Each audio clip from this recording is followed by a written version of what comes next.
kamusta kayo guys? Ay, naku, parang lutang. Kanina pa ako nagsasalita, hindi pala naka-play yung video. So, yun na nga. Di ba? Mukha na ako may energy. Kanina talaga, lantang gulay ako. Muntik na nga ako mag-sick leave. Pero work from home lang naman ako, so nilaban ko na kasi sayang leave at may balak ako mag-vacation. So, yun na nga guys. Magpa-cleaning and pinastahan ako. And, share ko lang kung taga Cavite ka at may HMO card ka at naghahanap ka ng dental clinic kung saan accredited, search mo to, Sunny Dental Clinic. Mga anak ko, ipa-cleaning sila. Pero, trinay ko munang ako muna kasi baka mamaya may extra payment. Kasi minsan may ganun eh. So, baka mamaya magbulat ako. So, ayun. Good thing naman walang extra payment. So, i-schedule ko yung mga kids ko din tsaka si mama.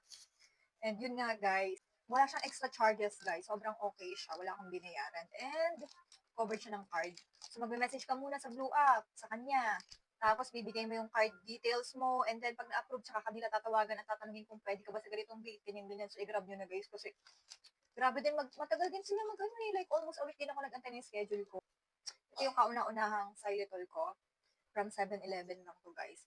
And then, doon sa napuntahan namin sa Robertson Plaza. By the way, second floor yung Sunny Dental Clinic. Tapos sa baba, yun, Pizza Hut, kumain kami ng anak ko. Ang sarap ng garlic parmesan nila, guys. And then yung all meat nila na pizza, grabe. Tapos tinake out ko na kasi dalawa lang kami ng anak ko. Hindi na namin kinaya. Then biglang umulan.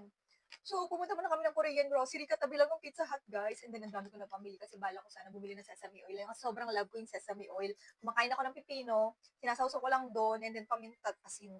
Grabe, ganun.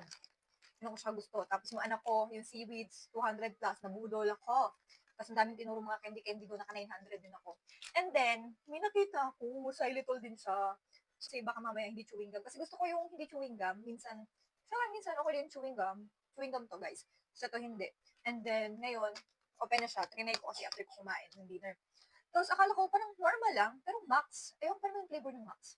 Tapos, maya-maya, biglang ang sarap. Yung pala, meron siya sa gitna na ibang lasa. Sobrang sarap. Guys, good sugar. Good sugar yung xylitol. Kaya sobrang good siya. Nakaka-aid siya ng cavities natin. Search nyo lang xylitol. Grabe yung benefits, guys. Kung love nyo yung teeth nyo and gusto nyo ng good breath, gusto nyo ng good breath and very plus points talaga yung good breath. Especially sa akin, gusto ko good breath. So,